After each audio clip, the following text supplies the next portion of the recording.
So thanks, it's great to be here. One of the hardest things about being retired is not having any professional development funds and getting to go to conferences anymore. So I was glad when Steve called, although I did said, really, you can't find anything more current?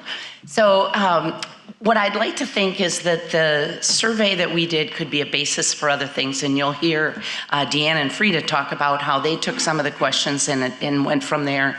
And if anybody else would like to do the survey, I'd be glad to share the questions and the lessons we learned, and I think it'd be really great to see it replicated elsewhere in places where there hasn't been much work with private well owners, as well as in areas where you have been working intensively with well owners, and see if attitudes and behaviors are different.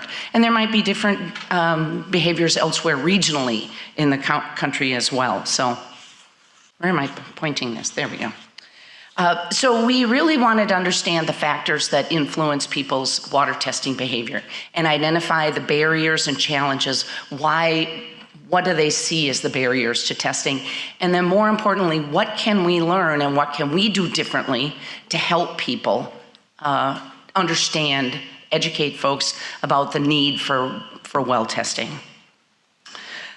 So I'm going to tell you today a little bit about our survey design and implementation, what kinds of things we asked, give you some of the results, both all populations across the 3 states, as well as some subsets that we did, and then what were some of the things that we concluded in implications for well testing. So it was a 3-state project. It was funded by Extension Great Lakes Program funds. It's old. We did design the survey in the fall of 2006 and mailed it in March 2007.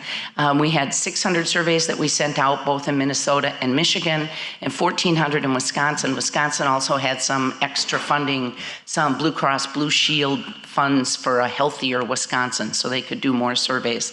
And that's sometimes a good source of funding if there's some other health funds available through insurance or someone else. And the results were returned in those first 2 months after we mailed it. So it was an iterative survey. Any of you who've done surveys know you spend a lot of time working on the questions. How do you want to ask them? Are they answerable? Will they get you the information that you want? Not the answers that you want, but the information that you want. So we had a lot of colleagues review it and say, are these the kinds of things that we want to know? And then we worked with a lot of citizens to do some cognitive testing, saying, can you answer this question? Do the questions make sense? Do our choices, our response answers make sense? Because if they look at the question and they go, oh, I can't answer that, then it's a waste of effort. So it ended up being 43 questions long. It was a long survey, 16 pages. We mailed it out, looked like a little flyer like this. Mailed out an introductory survey a week before, and I said, hi, I'm Barb Liukkonen, I work at the university. We really need your help. We hope you will take the time when the survey comes. You're part of a bigger research project. It's all anonymous. And just giving them that heads up. Then the survey went out with a cover letter and an envelope, of course, and an incentive, and I'll talk a little bit more about the incentives. And then we sent 2 reminder postcards, one 7 days later, and then a following one 10 days after that.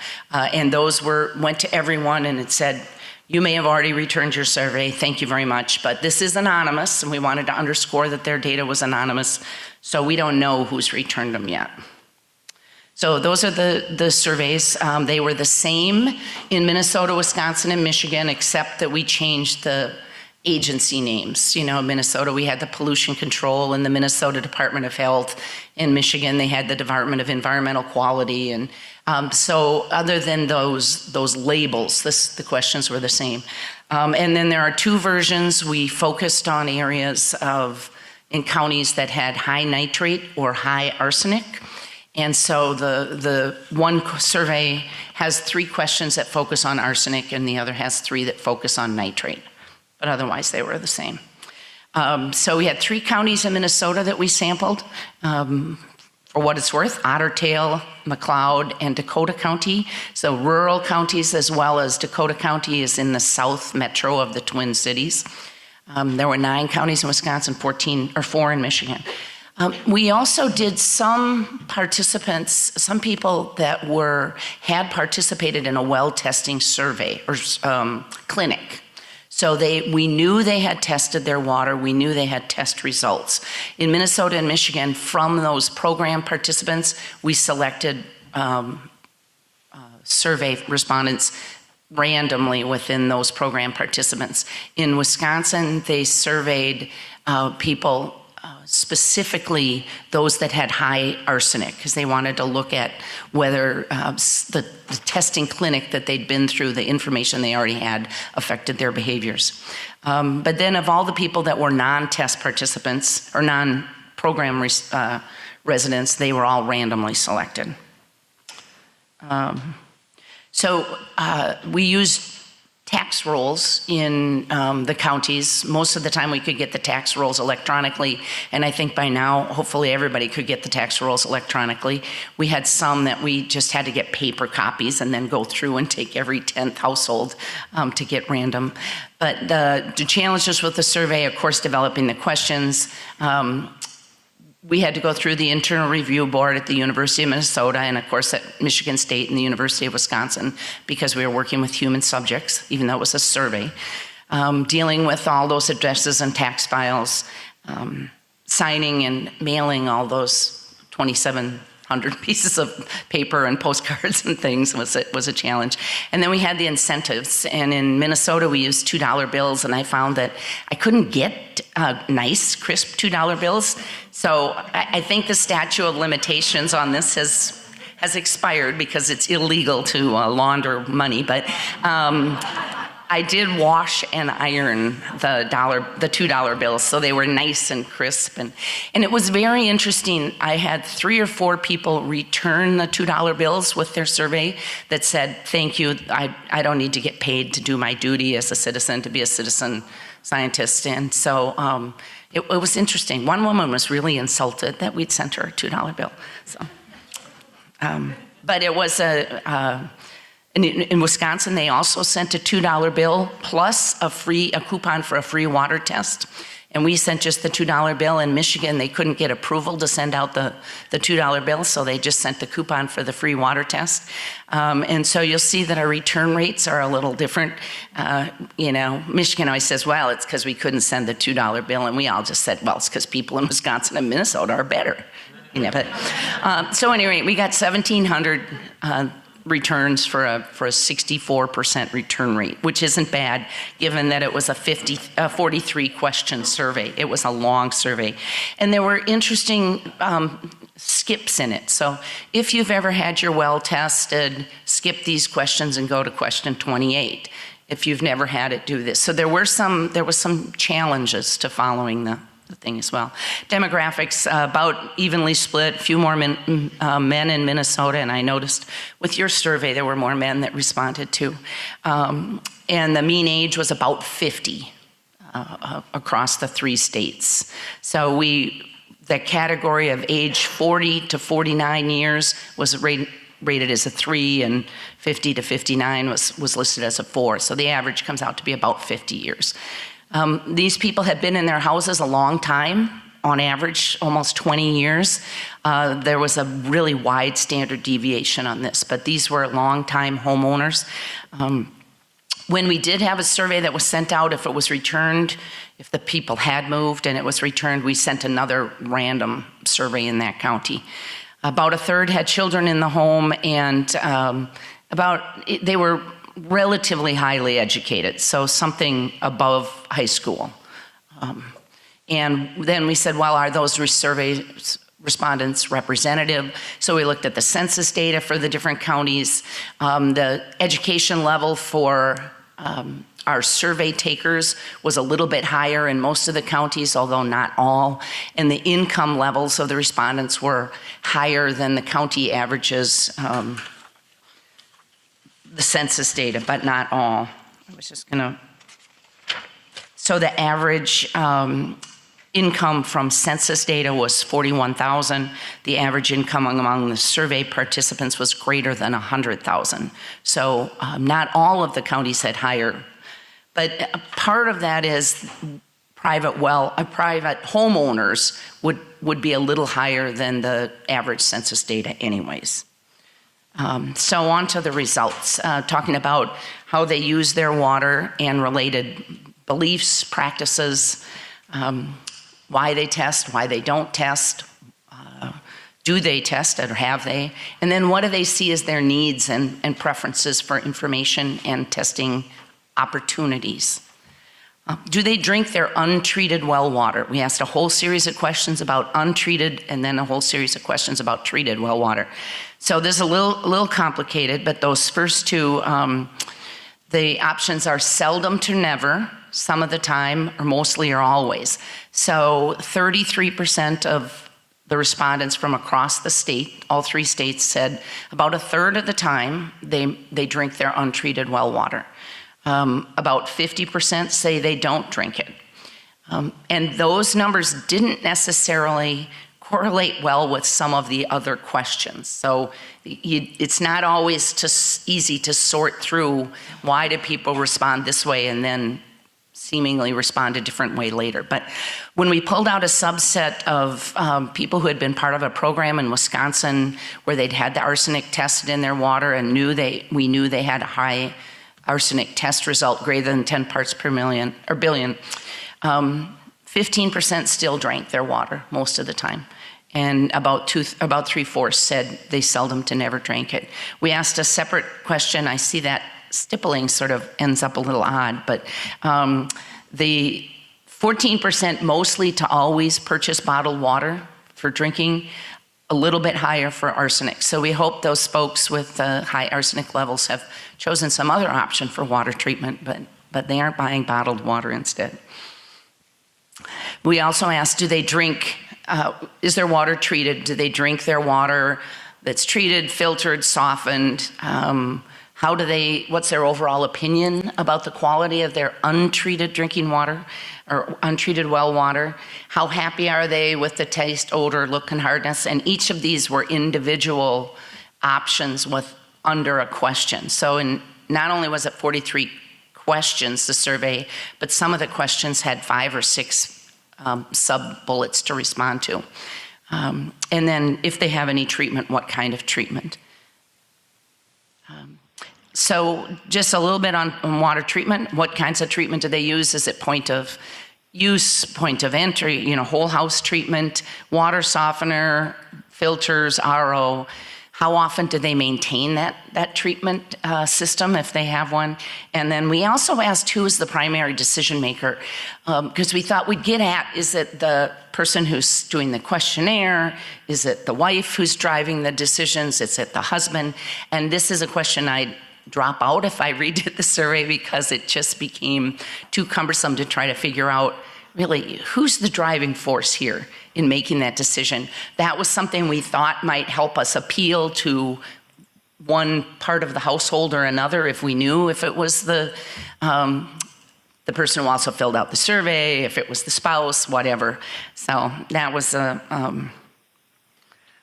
was kind of a throwaway question, but. 32% say they maintain their system less often than is recommended. 17 people said less often, 5% said much less often, and 9% said they never maintain it. So, if it's a water softener, that might not be a big deal, but if it's an RO system to take out arsenic, or if it's some other system that's used for removing a contaminant that poses a health risk and they're not maintaining the system, that's an issue. So, and I was kind of surprised that so many people sort of admitted they didn't treat, if you say, well, do you change the oil in your car every 3,000 miles the way it's recommended? Oh yeah, I do. People don't often want to admit that they're not doing something. So the numbers could be much higher than that about the people who are they really maintaining their systems the way they should be. So what did they think about their well water safety before there was any treatment? 67% thought it was safe or very safe with no water treatment. How many of you think that 67% of the people drinking water from private wells are drinking safe or very safe water? So this is the interactive part. Is there anyone? So if we as professionals don't think that the water is safe or very safe, then we need to do a better job of helping them understand that their water may not be safe just because they think it is. So again, this includes the people that we know had high test results for arsenic or nitrate. So that's an issue that we need to overcome. And I'm sure that's really, the number might be news to you, but it's not news to anybody that people think their water's safe. Because after all, they've been drinking it all this time and they're still walking around. How worried are you about your health risks? Not very worried. 87% are slightly or not worried. Even again in that subset of 111 people that we knew had arsenic tests over 10 parts per billion, most of them are not very worried about it. So there's other worries in people's lives besides their drinking water from their private well. And again, we all know that. It's how do we overcome that threshold? How do we get it? We ask people about how safe is your well? How safe do you think wells are in your township, in your county, at the state level? And as often seems to happen, there's a greater risk somewhere else. My well is good. My neighbors maybe not so much. The people in the rest of the state, yeah, they're at a lot more risk. We asked about if health risks from water tests or from private wells are exaggerated, and whether they think contamination of groundwater from development in agriculture is inevitable, is unavoidable. We asked them what would prompt you to get a water test? Well, if their neighbor's well turned out to be contaminated. And for this question, they could check as many as they wanted. As you'll see, the numbers are well above 100% if you add them up. So if they found out their neighbor's well was contaminated, that might prompt them to get a water test. If they had a real change in the taste, odor, or appearance of their water. And we know how that isn't really necessarily indicative of the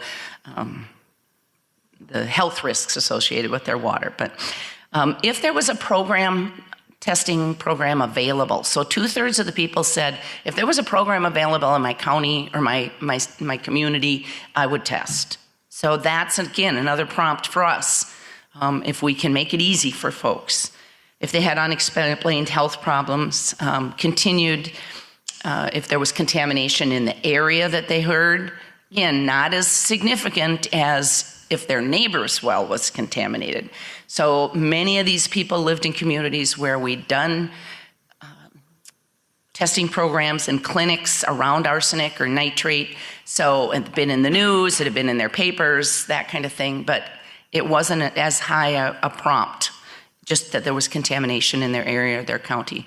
There was a requirement, getting a reminder or a discount, those postcard prompts. Have you tested your well in the last 2 years? That kind of thing. Not very many people responded to that one if there was a new baby or a baby visiting. And so we don't know if this means they just don't know they should test, particularly for nitrate if there's a new baby. But we did ask a question about, was there a woman who was pregnant or trying to get pregnant in the household? And in Minnesota, only 8 out of the 386 respondents said yes. So it may just be that this is sort of below their radar. So why did you test? And these are across all 3 states, summed across all 3 states. And the order of the responses were the same, although not, I'm sorry. These are the responses from all across the states, but the numbers are from Minnesota. They were in the same order in all 3 states, but the numbers, actual percentages might be a little different. So they say they want to know if their water is safe. And that wasn't the thing that would necessarily prompt them to test, but if there was a real estate transaction when they got a new well, again, not very many people were prompted or did it because there was a new baby or a pregnant woman. Only 8% say they test regularly. That's not a surprise to anyone here, I'm sure. So those people who have never tested or have not tested their water, they self-identified that. There's that old answer, we've been drinking it for years. We had the 85-year-old guy said, I grew up in this house, I've lived in this house all my life, and I've been drinking out of the same well, and it tastes great. So we said, bet there's nitrate in that water. But they didn't know what to test for. We got to make it easier for people. We think we're doing that already, telling them what to test for. They didn't know how to do it. It's probably fine. And then almost 20% said, we didn't even know we should test. And one of the testing clinics we had done out in a county where we used 4-Hers to go around and collect samples, which was a great community engagement kind of thing. We had 2 households respond to the 4-Hers. Well, we have a well? And I thought, ooh, they were relatively new residents, and they had moved from an urban area, but, okay. So we often say, well, it costs too much. Well, it didn't seem like that to people. 20% of the people didn't think it cost too much, or said it cost too much. They don't want to know. They're afraid if they find out something bad, it will cost too much to fix it, or they just don't drink the water. So we asked again about, among those people who hadn't tested, have you thought about it? So 53% said, yeah, we thought about it, but we're not going to test, or we've never thought about it. So it's not on our radar, really. It's not a priority. But 47% said, yeah, we are going to do it. We're going to either do it in the next year or we're going to do it someday. And I think we all have a lot of those some days. I always say, someday I'm going to organize all those pictures. Someday I'm going to sew all that quilt fabric I have stored. But if we can raise awareness for that first group who hasn't really thought about it, and then help that second group, those folks that are ready to test, if we give them the right prompts, they're planning to test someday. If we can make someday now, we're going to get more response. So we asked them, if you were going to have it tested, how would you want to get the kit? They'd want it either mailed to them or picked up at a local location. Where would you want to test? Most of them, I don't care. If I'm going to get a test, you tell me where it should be done. But for those who did have a preference, they said either through the extension office or through a lab in their county. And how do you want to get the test results? By mail, with information, with a brochure, or with a phone call, or the primary. Those were the preferences. So it's a little busy, but people could choose where they wanted to get information, and they had 3 choices. This is a summary of their first choices. In Minnesota, local health, so community health, state health. I'm sure it would be much different now. I'm sure they'd put the Minnesota Department of Health at the top. So you can see it's the local connection in all 3 states is important, and then online resources. And remember the average age of our respondents was 50 at that time. So we weren't asking a lot of, and it was 10 years ago, so we weren't asking a lot of millennials, but they were still saying they want to get the information online. We asked those specific questions about arsenic and nitrate. How serious do you think the problem is in your area? Asked more about if you have tested for arsenic or nitrate, why did you do it? Where did you do it? What were the results? How much did it cost? How important is the cost? How good was the information that you got with the results that you got? And for that, we heard everything from, it was really easy to understand and very helpful, to I couldn't begin to understand what was sent to me. So again, we need to make those responses, the results, back to people in a way that's easy for them to understand. And then we asked, did you talk about the results with your family or with neighbors? And we asked, not at all, a little bit, some, or a lot. And then we gave those numbers 1, 2, 3, 4. So the average was 2.1 for if you've talked about it with family, which means a little bit more than a little. So if they got a test result that showed there was a health risk. They didn't talk about it very much with family. And with neighbors, it was it was somewhere between not at all and a little. The average was 1.5. So there were some people who did say they talked about it a lot, but most people had not discussed it either with their family or their neighbors. We asked, did they have, high-speed or internet at home? And only 3/4 of the people did.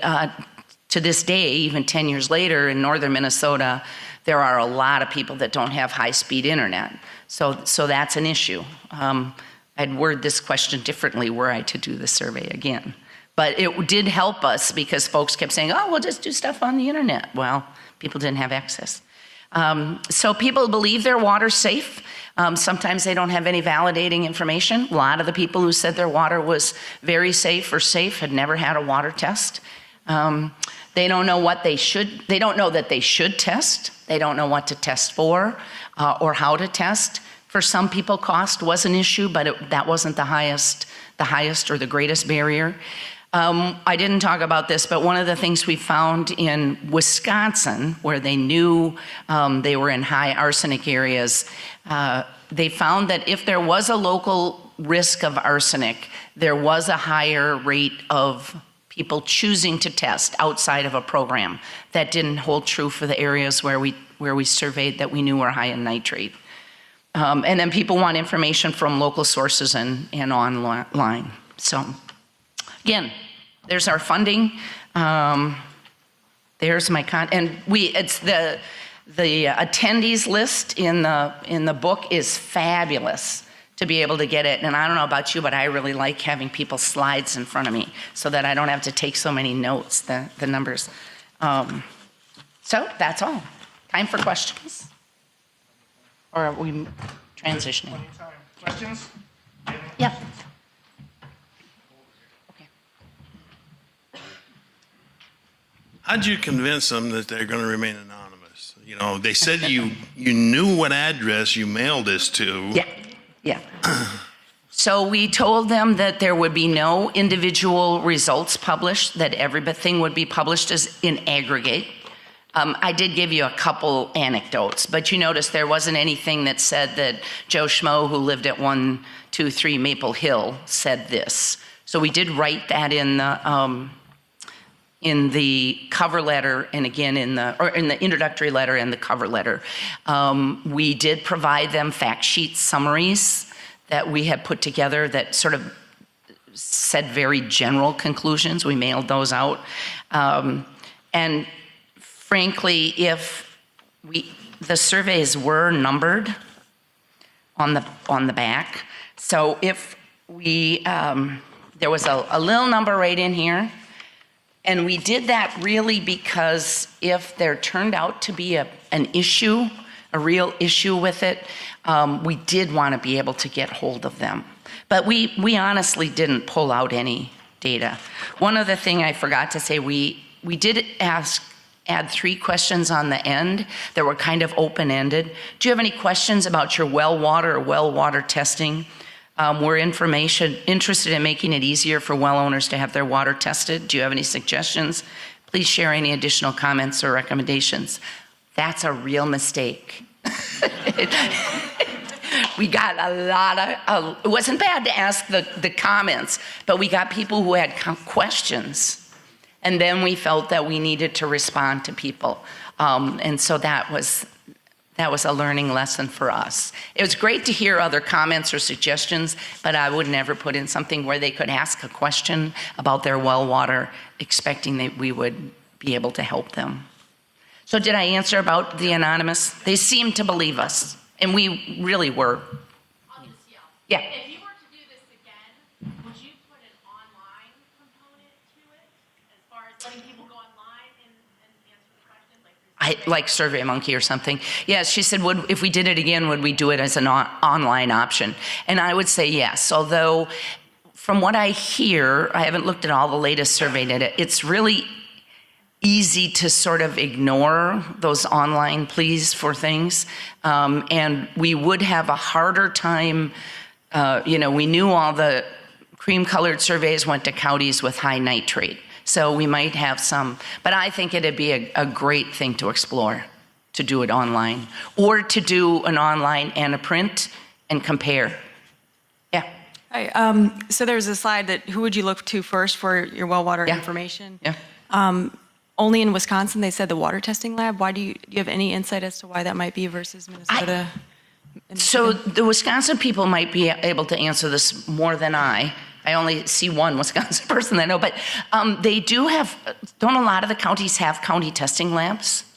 And so, and then the lab sends out results and sends out educational materials with, that's my understanding. Is there anybody who can clarify that? But in Minnesota, we don't have labs in the counties. There are private labs around the state, but not every county has a testing lab.